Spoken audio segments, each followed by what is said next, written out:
Fala pessoal, o professor Marcos Prado e vamos dar início a mais um capítulo da nossa língua portuguesa. O que nós veremos hoje, tipologia textual e gêneros textuais, exatamente.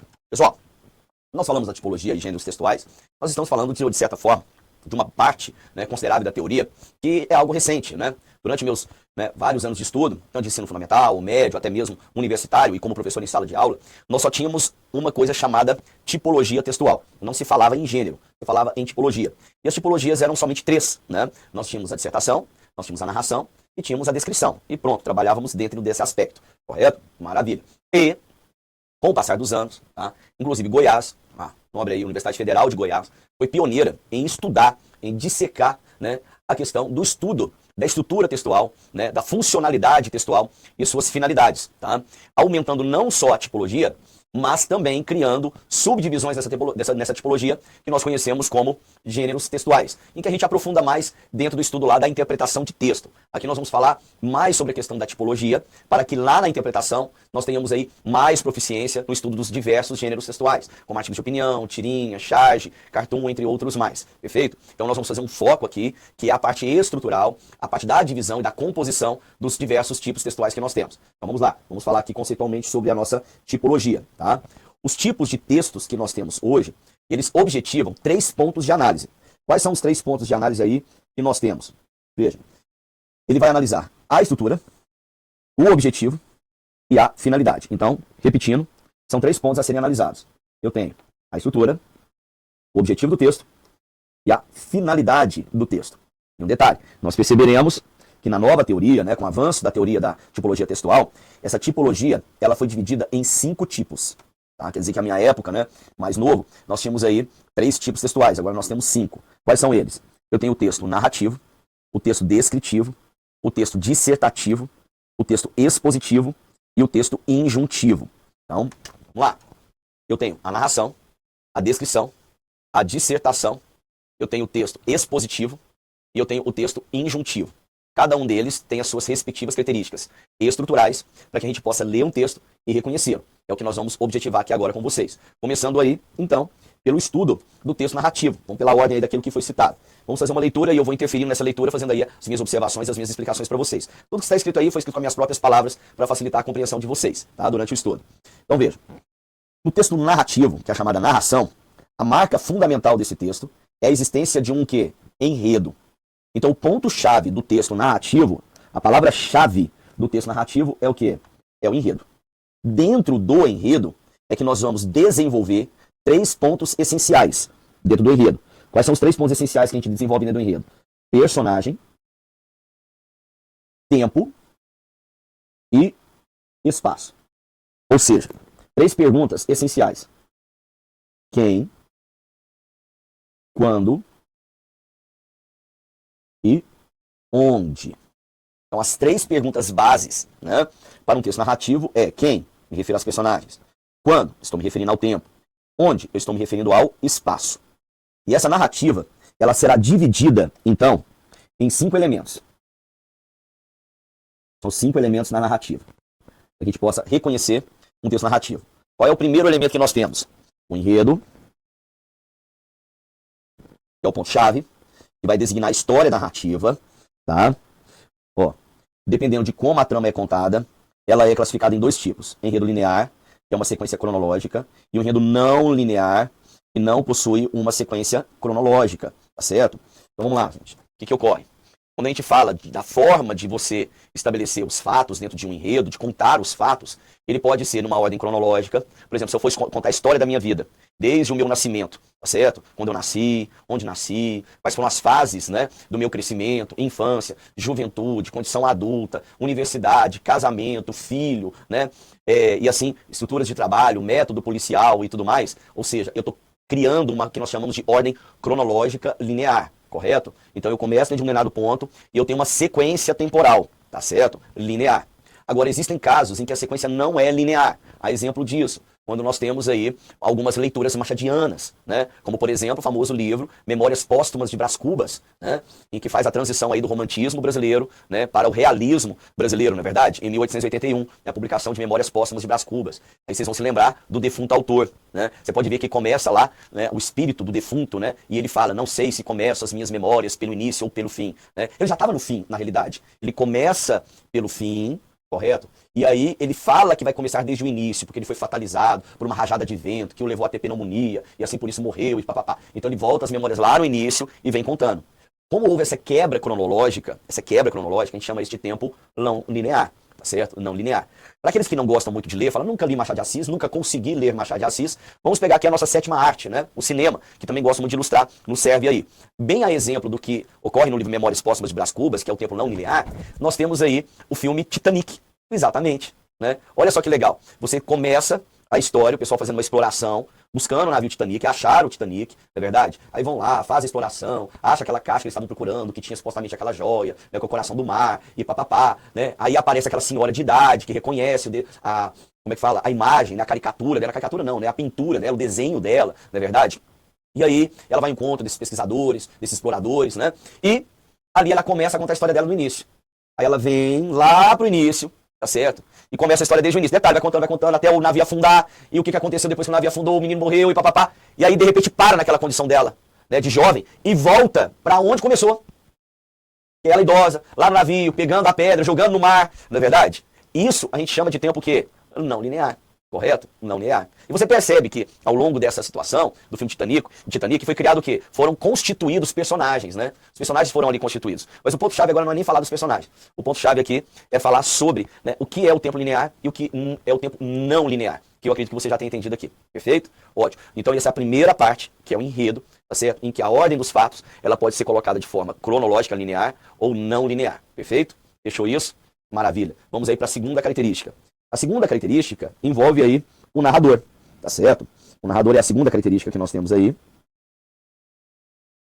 Vamos fazer a nossa leitura aqui, depois vou explicá-la para vocês, ó. Também chamada de foco narrativo, ó, a palavrinha-chave. Foco narrativo.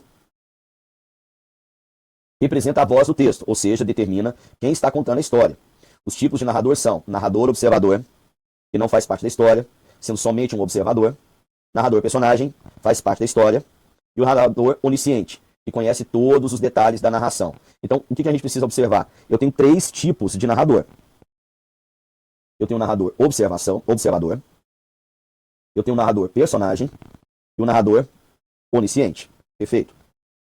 Então vamos explicá-los. Quando a gente fala narrador observador, é aquela pessoa que ela não participa da história, mas ela vai contar toda a história. Por exemplo, quando você faz ali uma notícia, tá certo? Você vai narrar uma determinada história, mesmo não tendo participado dela. O gênero notícia, tá? Então você vai falar que ontem, em tal horário, no cruzamento da Avenida Tocantins com a Avenida Anhanguera, ocorreu uma colisão entre 3 veículos. O primeiro veículo tinha um casal, fala o nome dele. O segundo veículo tinha um senhor de idade. E no terceiro veículo, uma família composta, né, pelo marido, pela mulher e mais 2 filhos, sendo o primeiro filho um bebê e o segundo filho com 4 anos de idade, né? E o terceiro veículo, 2 indivíduos foram fatalizados, infelizmente os filhos, né, os menores. E aí você vai contando. Você não participou da história, mas a gente fala que ele é o chamado observador. Quando a gente fala narrador-observador, a pessoa tem a visão equivocada de que a pessoa tem que estar obrigatoriamente observando, presenciando a história. Não, tá certo? Ela vai reproduzir uma história como um observador da história, seja por testemunho ou por ter presenciado a história, perfeito? Até porque se ela presencia, né, e ela se envolve na história, ela deixa de ser um narrador-observador e passa a ser um narrador o quê? Personagem, tá certo? Que além de saber da história, né, ela participa da história. Então, voltando, o narrador-observador é aquele que necessariamente não precisa estar observando, mas ele vai narrar, ele vai contar uma história, como, por exemplo, no gênero notícia, perfeito? Ótimo. Agora vamos aí para o narrador-observador. O narrador-observador, vamos citar aqui filme, para que você entenda mais rapidamente, é, por exemplo, Tropa de Elite, o Capitão Nascimento, tá certo? Ele é um narrador-personagem, tá certo? Ele vai contar a história participando dela, correto? Ele vai contar essa história tendo participação nela. É um chamado narrador-personagem, perfeito? Eu tenho o chamado narrador onisciente, tá certo? Esse narrador onisciente, ele tem conhecimento de toda a história, de todos os detalhes dela. É só você lembrar de Deus. Deus é onisciente, porque ele tem conhecimento de todas as coisas, tá? A exemplo disso, a gente pode voltar em Memórias Póstumas de Brás Cubas. Porque além dele ser um narrador-personagem, ele é um narrador o quê? Onisciente. Porque toda a história foi constituída de acordo com a visão dele. tá certo? Ele conhece todos os detalhes da história. Assim como, por exemplo, na obra Dom Casmurro, né, do personagem Bentinho, né? Tem aquela coisa, foi traído ou não por Capitu, não é verdade? Nós temos aí um narrador onisciente, né? E detalhe, quero voltar a Memórias Póstumas de Brás Cubas. Olha o que ele fala lá no começo. Não sei se começo minhas memórias pelo início ou pelo fim. Então você percebe que todos os detalhes da história vão ser contados de acordo com o quê? Com as memórias dele, ó. Memórias póstumas de Brás Cubas. Tá? Então ele é onisciente, porque tudo que está ali escrito está de acordo com aquilo que ele tem como conhecimento. Por isso ele é chamado de personagem onisciente. Quer dizer que o narrador, personagem, ele pode vir a ser um narrador onisciente? Pode. Ele pode sim, como por exemplo Brás Cubas. Aí o Tropa de Elite não é? Não, o Tropa de Elite não é. Porque não é toda a história de conhecimento narrador-personagem. Você pode ver que ele tece comentários, tá certo? Mas quando há a participação especificamente da polícia, que era o âmbito dele de atuação, correto? Perfeito essa questão do narrador, então? Maravilha, ótimo. E vamos aí para o terceiro elemento da narrativa. Vejamos aqui. O terceiro elemento da narrativa são os personagens, tá certo? Isso, os personagens. E, aliás, eu quero fazer uma consideração aqui gramatical para vocês, tá? Eu quero lembrá-los de que antigamente a palavra personagem era um substantivo sobrecomum, tá? Que valia tanto para o homem como para a mulher, mas era uma palavra feminina. Por isso que atores mais antigos falam a minha personagem, como, né, o grande ator Lima Duarte, né? Ele falava a minha personagem, porque a palavra personagem era uma palavra feminina. Por que eu falei era? Porque agora ela foi reconceituada como substantivo comum de dois gêneros. Então hoje é admitido você falar o personagem e a personagem. Então tome cuidado com as gramáticas. Se você pegar uma gramática um pouquinho mais antiga, você possivelmente haverá somente como substantivo sobrecomum, tá certo? Enquanto agora ele é um substantivo comum de dois artigos, tá? Tanto artigo masculino como artigo feminino. Então vamos lá, voltando aqui, esclarecendo a questão gramatical. O que se fala aqui sobre as nossas personagens? Olha só. São aqueles que fazem parte da história e podem ser personagens principais, protagonista e antagonista, ou personagens secundários, adjuvantes e coadjuvantes. Perfeito? Maravilha. Então vamos explicar aqui, usando a nossa cinematografia, que é mais fácil para você entender. Perfeito? Ontem, inclusive, estava vendo aí que foi lançado o novo trailer aí para o filme esperado Superman, né? Nova fase aí do Superman. Aí nós temos, por exemplo, o Superman como personagem principal, né? E temos também como personagem principal, né, o algoz dele, que é o Lex Luthor, não é verdade? Então você percebe que eu tenho dois personagens principais e o Superman é o protagonista e eu tenho o Lex Luthor, que é o antagonista. Exatamente, tá certo? É aquele que se envolve diretamente com aquele que é, né, o elemento principal, mas de forma antagonista. Lembra de antagônico, choque, tá certo? Não que seja vilão, tá certo? Mas é quem estabelece a problemática do texto. A problemática do texto, tá? A problemática do filme. Nós chamamos isso de antagonista. E aí nós temos os personagens, né, adjuvantes e coadjuvantes, que são aqueles personagens secundários, tá certo? Secundários mais importantes, que aparecem mais, tá certo? Coadjuvantes, e aqueles que aparecem menos, adjuvantes, perfeito? Mas são todos personagens o quê? Secundários. Perfeito? A diferença entre eles você não precisará saber, mas é importante você saber que existe o coadjuvante e o adjuvante. Perfeito? Fechamos essa questão? Maravilha. Agora, o quarto elemento aqui do processo narrativo é o tempo, né? A questão do tempo, em que se fala o seguinte: marca o momento em que a trama está sendo desenvolvida.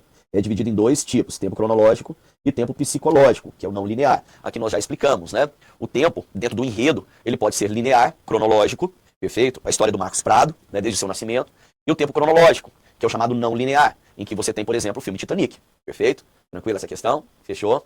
Eu estava, inclusive, agora citando, por exemplo, o Superman. Nós vamos nos lembrar, por exemplo, que no Superman 1, primeiro, né, Superman, que conta a história desde a chegada à Terra, você percebe que eu tenho, não é um tempo cronológico, eu tenho um tempo psicológico, porque o tempo inteiro, né, na condição dele já de adulto, ele faz referência a memórias, né, da infância, da formação dele, né, em Smallville, né, aquela Pequenópolis e tudo mais. Enfim, nós temos aí um tempo não linear, porque o tempo inteiro ele resgata memórias, tá certo? Para que o tempo presente seja entendido, correto? Entendido isso? Fechou? Maravilha. Então, temos também a questão do espaço, né?